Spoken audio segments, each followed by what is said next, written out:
What's going on, everyone? Welcome back to the channel. This is Jay Medicine. My name is Jay. If you're new to the channel, I'm a fourth-year undergrad, accepted, and will be attending the University of Virginia School of Medicine in about 4 months. Today's video, we talk about the 5 steps you need to take to ace your Mcat.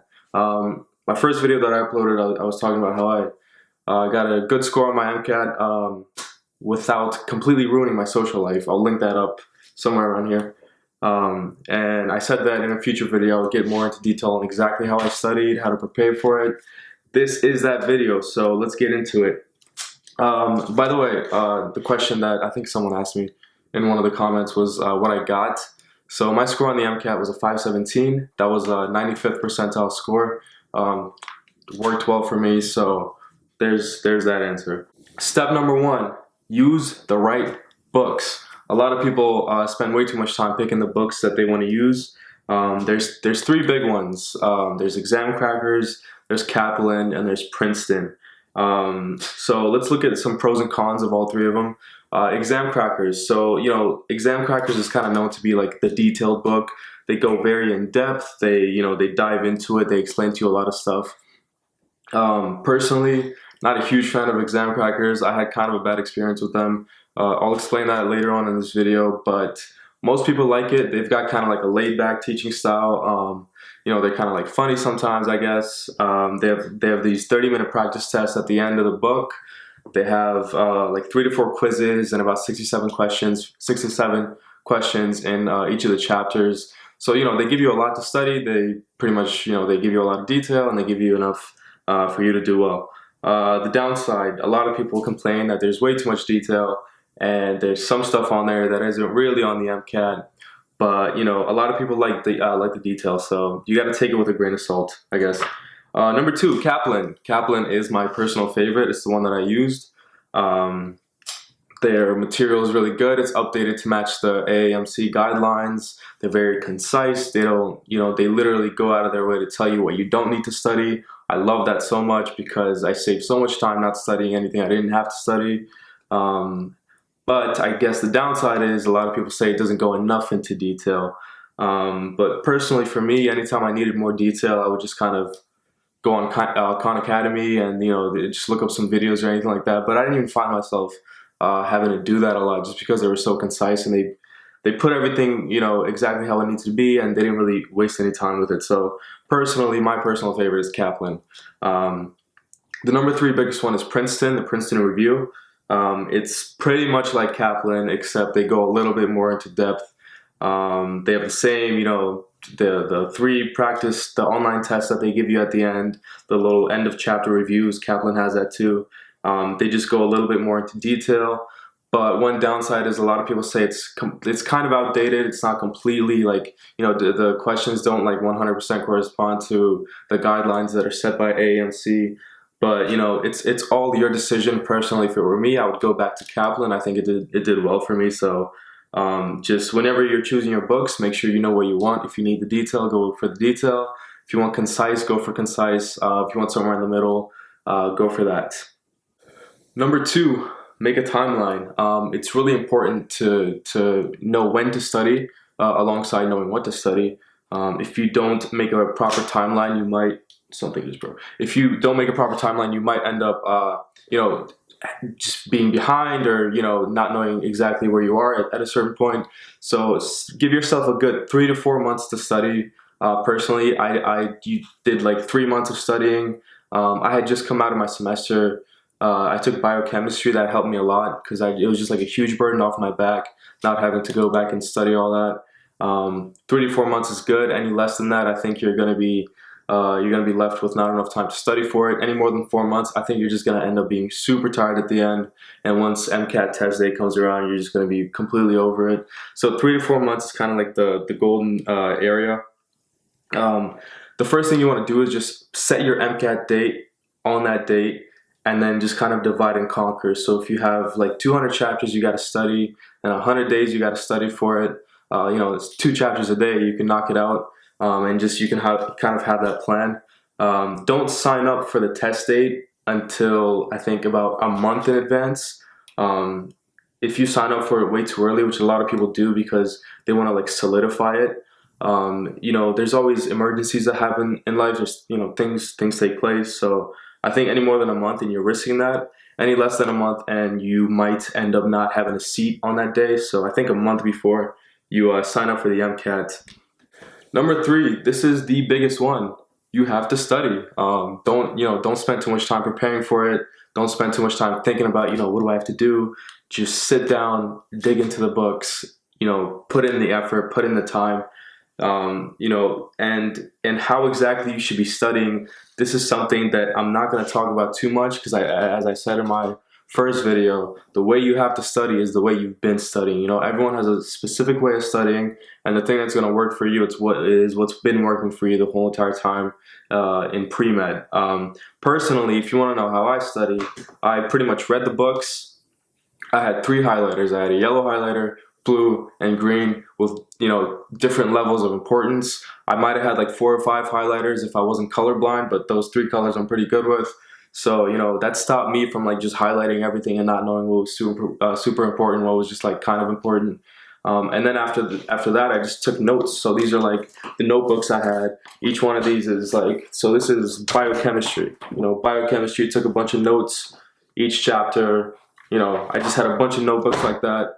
And that's personally how I study, because I can't just read the material and then retain it. I have to sit there and like physically write it out. I have to see it, draw it out for myself. And that's how I learn things. And then if I need to go back, I have everything highlighted in the proper categories, and I can see what I need to know, what I already kind of know, and that helped me out a lot. Number 4, start taking practice tests early. Okay, so I think 6 weeks in advance is a good time for you to start taking practice tests. I can't stress to you the importance of taking practice tests. I think a lot of people, personally, I didn't have this problem. I was perfectly okay with taking practice tests. I wanted to just get into it. But a lot of people are like very scared of taking practice tests because they feel like, they don't know the information well enough and they're not ready to take a practice test. But you will never be ready. That's the thing. You'll never be ready for the MCAT, and that's something you just have to know. You will be more ready tomorrow than you are today, but you'll never be completely ready to take the exam. So 6 weeks in advance, start taking the practice tests. And I'm talking like 8-hour full length, not that like 30-minute thing. In the morning, get up, drink your coffee, whatever you got to do, sit down, take the practice test. At the end, put the books down, go outside, come back, go to sleep.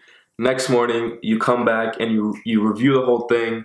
Go back, look at what you missed, and that's so important for you to look at that and just go back and learn anything that you don't feel you're too strong on. And I think it's just as important to look at the stuff that you got right, because a lot of times you end up getting a question right for the reason that you didn't really think you got it right for. So it's good to know why exactly you got a question right, just as it is to know why you got it wrong. Spend the day taking the test, spend the day reviewing the test, and that way you're going to be able to know what you're bad at, what you're bad with, what you're good with, and kind of just solidify the whole thing. As far as what practice tests to use, I had a great experience with Kaplan. I think the tests were good. They were a little bit harder as practice tests tend to be. I never scored as high on my practice test as I did on my actual test. On the actual one, I got a 517. I think the highest I got on the practice one was like 513. But they do that specifically so that when you take the actual one, you get a good score, and they don't want you to like take the practice one and think you're good and then not do as well on the real one. The best practice test out there, as everyone pretty much knows, is AAMC. They're the company that makes the MCAT. So their practice tests are like just perfect, and it's exactly like what the real one's going to be like. I would save that a little bit towards the end of your studying period. Exam crackers, again, I don't have the best experience with them. And the reason for that I'll explain is because when I got their practice exam, I paid for their exam. I took the exam, sat there for like 8 hours taking the exam, and at the end of it, I got like a 503 or something like that, and I was like, this is terrible. Looked back over the exam the next day, and there was like 11 questions where I answered it right, and they had the wrong answer chosen as the correct one. So I called them up, and they admitted to putting in the wrong questions or the wrong answers, and they ended up giving me a refund and like a free test. But I never ended up taking that test just because I didn't want to waste my time again. But the consensus online is that they have good tests, and it's pretty on par with what the MCAT is like. But maybe if I took the other exam, I would have noticed that. But should you take it? Probably. Me personally, I just had a bad experience, so I didn't. There's also the Princeton practice test. I've heard those are good. The next step ones are pretty good, and Berkeley. So there's definitely not a shortage of the practice exams that you're gonna have.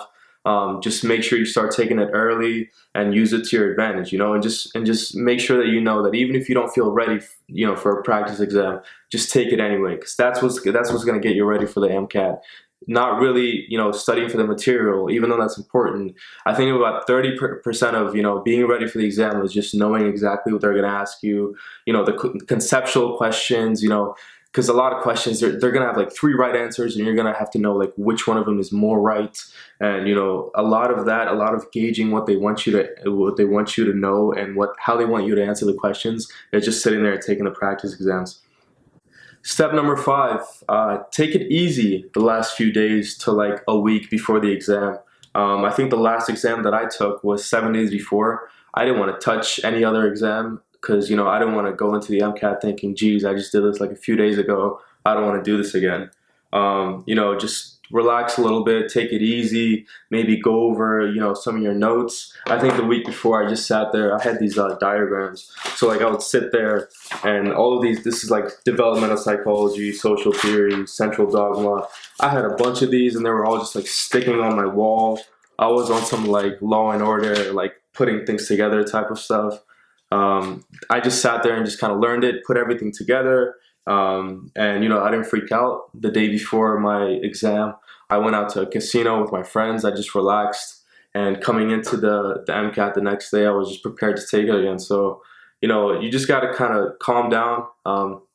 If you don't feel 100% ready, it's okay. I didn't feel 100% ready either, but you just got to go in there with a good attitude, and you got to be confident in yourself and in everything that you learn. So yeah. Well, anyways, that's the video I got for you guys. Someone mentioned that I should do like a facts video about myself. If you guys care enough, comment down below if you want to know. Any kind of video you want to see, any questions that you have, let me know. I'll answer your questions. If you haven't already done so, make sure you subscribe and like. Leave a comment. Let me know what you want to see. I'm ready to answer your questions. I reply to all of my comments. So yeah, stick with me, guys. Take care.